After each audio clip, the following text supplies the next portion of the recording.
C'est une icône de la culture pop, un artiste hors norme avec un style unique. Vous l'auriez deviné, nous allons parler de David Bowie.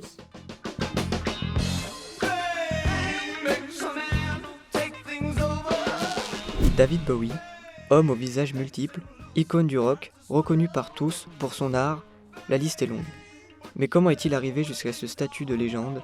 C'est ce que nous allons essayer de comprendre avec l'aide de notre expert sur son histoire, le sosie David Bowie.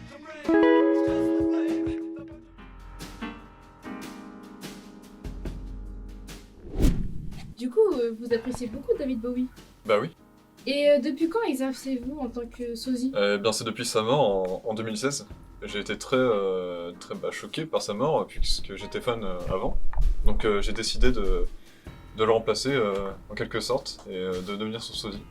Donc je me produis pour certains concerts en France toute l'année. Et comment se sont déroulés les débuts de la carrière de David Bowie? Eh bien ses débuts furent catastrophiques, surtout en termes de vente en fait.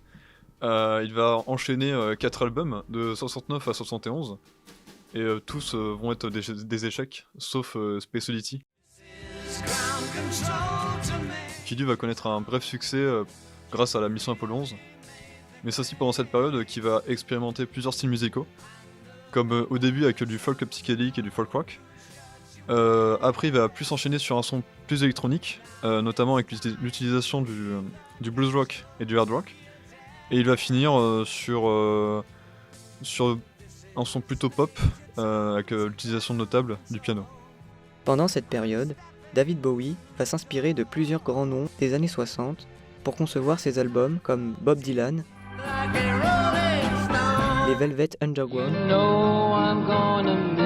Simon et Garfunkel, ou même Jacques Brel. Bowie va également utiliser les grandes révolutions culturelles et intellectuelles des 60s pour l'infuser dans ses textes. Les hippies, la drogue, la mort, mais aussi ses expériences personnelles vont prendre une grande place dans le cœur de ses morceaux. Mais c'est aussi pendant cette période que Bowie va s'intéresser au mime et à la commedia dell'arte. L'idée d'interpréter un personnage sur scène le séduit. Il créa donc le personnage de Major Tom dans son morceau Space Oddity. Il représente son alter ego, mais Bowie ne le joue pas sur scène. Nous sommes le 10 février 1972 et David Bowie, accompagné de son groupe les Spiders from Mars, présente au monde Ziggy Stardust, un extraterrestre descendu sur Terre pour devenir une icône du rock.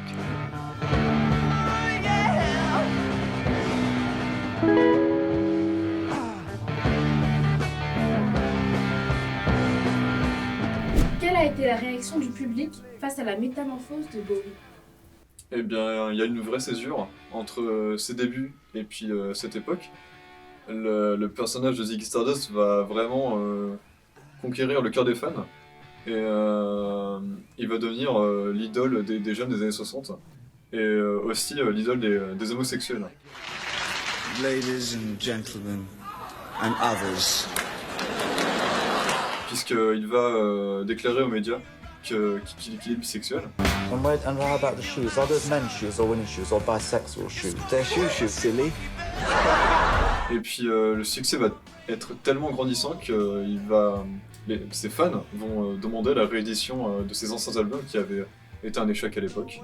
David Bowie a enfin trouvé l'équilibre parfait et ses tournées sont couronnées de succès.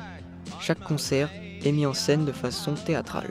C'est pendant cette période que Bowie a conçu un nouveau genre musical, le glam rock, un précurseur du punk rock, un retour à sa spontanéité accompagné d'une image provocante. Son album The Rise and Fall of Ziggy Stardust est classé 5e au Royaume-Uni. Chacun de ses morceaux devient culte. Le monde veut David Bowie. Il poursuit sa carrière en faisant des tournées aux États-Unis et au Japon avec l'apparition notable de nouveaux albums.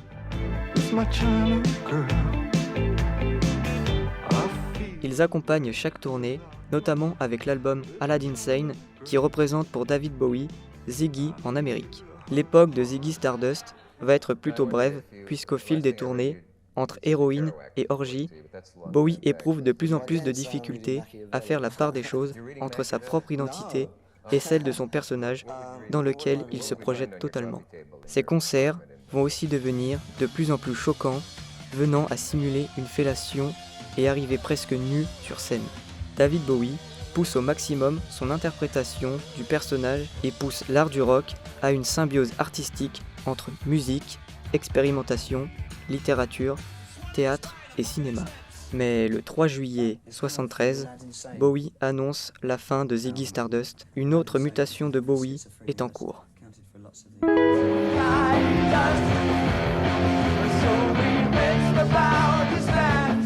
En 1974, Bowie s'installe à Los Angeles. Il s'imprègne de la culture américaine et va s'en inspirer pour concevoir ses prochains albums.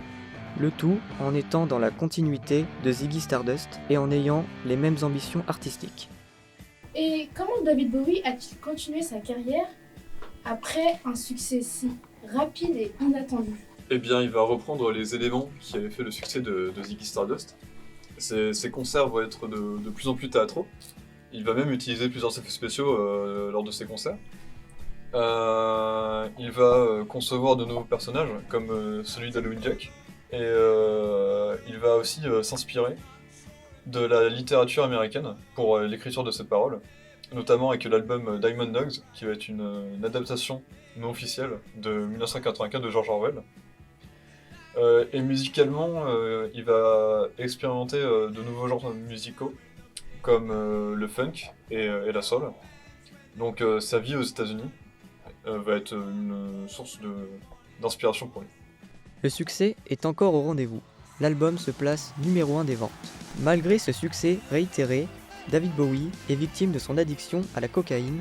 Il sombre dans la paranoïa et les délires mystiques sans que sa carrière ne soit touchée. Il continue son avancée dans la soul en publiant son album Young American en collaboration avec John Lennon.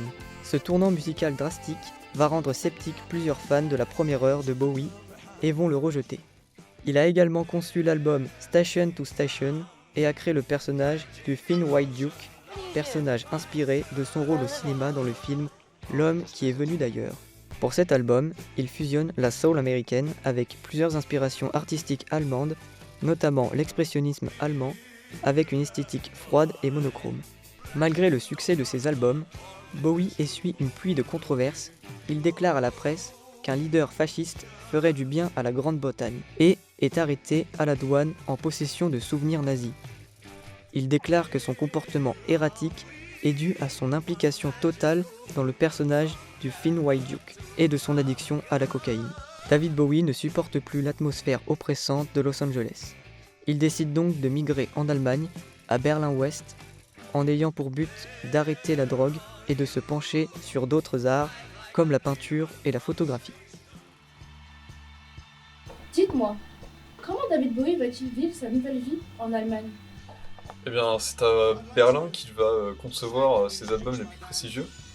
C'est un point culminant de sa carrière puisqu'il va créer la trilogie berlinoise, donc Law, Heroes et Lodger. C'est 3 albums qui sont très très appréciés par ses fans. Il va s'inspirer du courant krautrock qui est un style qui vient d'Allemagne.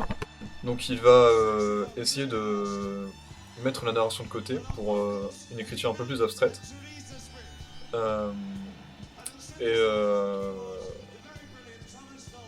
C'est tout. David Bowie, fidèle à lui-même, continue à tester plein de styles.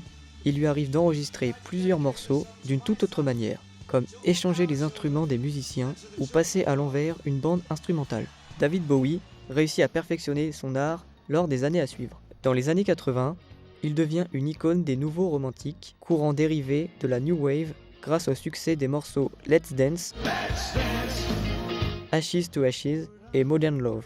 Il enchaînera plusieurs collaborations prestigieuses avec Giorgio Moroder, Tina Turner et Queen pour le morceau. Il accentuera sa carrière au cinéma en interprétant l'antagoniste du film Labyrinthe et en collaborant avec David Lynch sur la série Twin Peaks où il interprète un personnage. Il touche aussi à plusieurs autres styles musicaux comme l'électronique dans les années 90 et le néoclassique dans les années 2000. Et puis vint son dernier album, Black Star. Se sachant condamné d'un cancer du foie, Bowie livre à ses fans une lettre d'adieu, un album testament. Il mourra 2 jours après la sortie de celui-ci, pendant que le monde est en extase. Bowie a consacré toute son existence à l'art jusqu'à ses derniers jours. C'est ainsi que Bowie marqua l'histoire. in the